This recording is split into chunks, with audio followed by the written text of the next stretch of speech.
ஒரு தோட்டத்தில் நிறைய குரங்குகள் இருந்தன. தோட்டக்காரரும் அந்த குரங்குகள்கிட்ட ரொம்ப பிரியமாக இருப்பார்.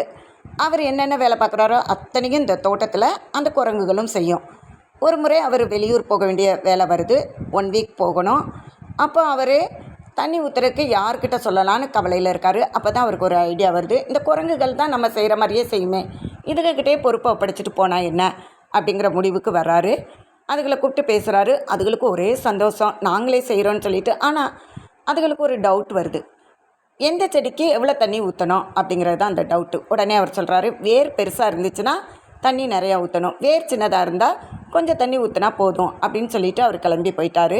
1 வீக் கழித்து வந்து பார்க்குறாரு. அவருக்கு பெரிய ஷாக் காத்துக்கிட்டு இருந்துச்சு. என்னென்னா தோட்டத்தில் இருக்க அத்தனை செடியும் பிடுங்கி காய்ந்து கிடந்தது.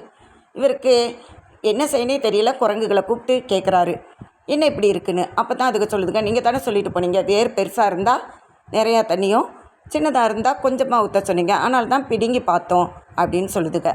ஆமாம், இந்த கதையிலேருந்து நம்ம என்ன கற்றுக்கலாம்?